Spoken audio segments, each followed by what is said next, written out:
back to the channel, guys. We're out here at Street Car Takeover Bradenton Motorsports Park. We got Twisted T back out here this weekend. We're gonna add some more power to it, see if we can't get this thing to go a little bit faster than last week. We were going over data and stuff and watching video of it, and it clearly needs a lot more power on the leave. So that's what we're gonna do. Justin's first time driving it. Oh yeah, first time in a turbo car. So I drove a turbo car when I was like 15. We went pretty fast when my dad had one, an X275. I made 2 passes in it. Very low boost. It was like 4 pounds back then. So I haven't been in one since. I've been in a nitrous car, so it will be a little bit different for me to be able to go in there and bump it in, all that, because I'm used to just going on the brake and letting it go. But a few passes, I'll get used to it. I think we're going to make a couple shakedowns today and have some fun with it. So we'll see how it does. Tell him I got the new timing pointer. He got him a motion raceworks timing pointer on there. So we walked him through checking static timing the other day. Got motion raceworks, firewall, bulkhead right here. So all that's good. Ran to the back. I need to take that off. It's got a breather box on the back now. So that way, if anything happens, if it pushes any oil, it's going to go to the back of the car. It won't get under the tire, number one. And number two, it's big enough that it could push all of the oil out of it and it'll catch it all. That's the whole purpose of that. When you have a breather box back there, you want it to be at least able to take the amount of oil that is in the motor. That way, if something catastrophic happens, number one, you got your engine diaper. Number two, it's got that back there. It's going to catch all the oil. That way, you're not getting under the tire, skating all over the track. So everything's loaded. Everything's good. Battery's charging. We're going to wait for them to call us up. All right, guys. So unfortunately, there's a rain delay, so we don't get to do any testing. We're just jumping right into first round. It's the same tune-up that I loaded in the trailer, so we'll see what happens. Hopefully it goes down. Hopefully we don't get paired up with somebody super fast. We get a couple more passes into it, turn it up a little bit more, just dial in everything. So see what happens. Just drew chips. We drew Landy Santana. He's another Florida guy out of Ocala, LS Pro Charger car. How you feeling? Feeling confident? For the first time in my racing career, I'm not too confident because I don't know what the hell this thing's gonna run. So I don't know. I'm giving my best shot, trying to cut a light, see if we get lucky. Yeah, it's data, so we can make it faster. Do what? I said it's data, we can make it faster next time. They allow us to test though, so we're at least good. We'll get to make a couple shakedowns even if we lose or not, but I'm gonna try to give it all I got. So this is the trans brake, that's the bump. Right. All right, I'm good. That's all you need to know. You sure? Yeah. I know you're not used to this turbo life, nitrous guy.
Buddy, what are you doing out here? You just driving everybody's cars? I think I got me a little better of a run rod this weekend.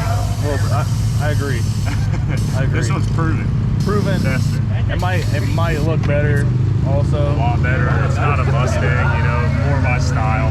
But my boy Dougie Fresh was like, hey man, I really want my car to race this weekend, but I can't do it. I got some family in town. I said, I'd be honored to take the Chariot for a rip. So we're out here to run the Street Car Takeover class. We're out here at Street Car Takeover to run the Street Car class. And we're going to give them hell. We got a car that could win, so we're going to try to do that. Capitalize on it.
the way the boost control is set up. My man over here turned the CO2 off because somebody, I mean, it needs to have CO2 on for it to work. Yeah, he's a nitrous guy, you know what I mean? So he thought he was opening it. It was already open. I had already opened it. So what happened was it just left on whatever was in the line. So we're going over the log right now, and you can see the yellow line. I don't know if you guys can see it on the camera. The yellow line was the dome and the boost control. So it came in at about 0.6 seconds. I had it going about 21 PSI. And right after that, by a full second in, we were already back down to 15 PSI at 1 second. So 1 second, we're down 15 and a half, and you can just see it just fall right off. The RPM goes up and then just falls right off because it didn't have any power to it. So that's what happened on that pass. So we're gonna leave it. It's all right. Things happen. But this is part of the learning thing, you know what I mean? So getting the car out, testing, doing what we need to do. This is how we learn what not to do. So we're gonna... I'll make sure the CO2's on next time. Yeah, we're gonna make sure the CO2's on next time. We're just gonna go over everything, make sure everything's still happy, and then make another test hit. So you just let it sit here until it cools down? Yeah, no, you nitrous guys aren't used to this, but yeah. Chill box and shit on. Chill box, you're in there changing plugs, adjusting valves, yeah. We'll fill it up with fuel. The next pass, we'll go over the plugs, check over everything. You want me to make a full hit? Yeah, just an 8 mile. You don't gotta run it off 100 mile. But everything on here so far looked good. Fueling was within 5%, so we're good there. Okay. So we'll get it all ready, get it turned around, and we'll see y'all in the lanes.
I did something similar on that one. That one was my fault. I forgot to move the boost safety. So what happened was it left, boost came in and saw above the boost safety that I had it set to.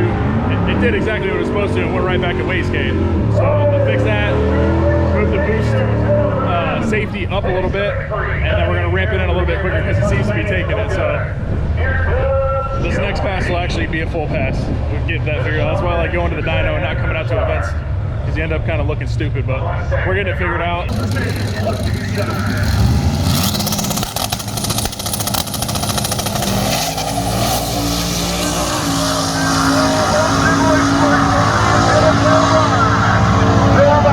728, 183.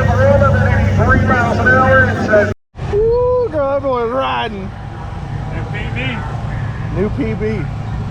For the car? Yeah. Hell yeah. She was riding. Dude, it was like, Yeah, dude, finally she set was it down. riding. I didn't make it all the way up there because I was messing with his car, and then I was like, oh Yeah. shit.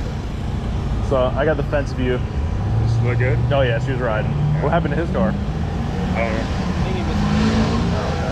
It was like 200 something on the tree. Yeah, so I forgot to up the boost safety on his car.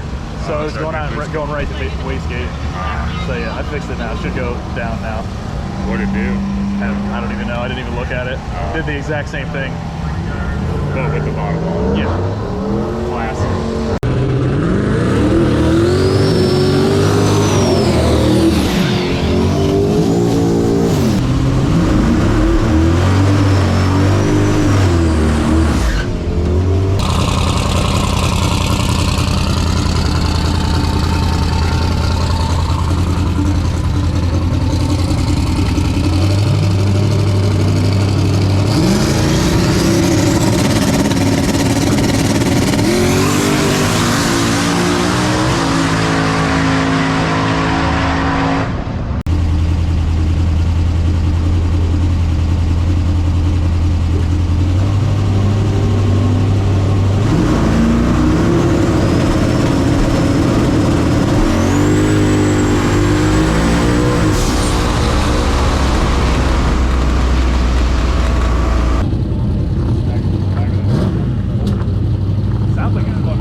throwing power at the car. It's not really picking up. It's not really doing what I wanted to.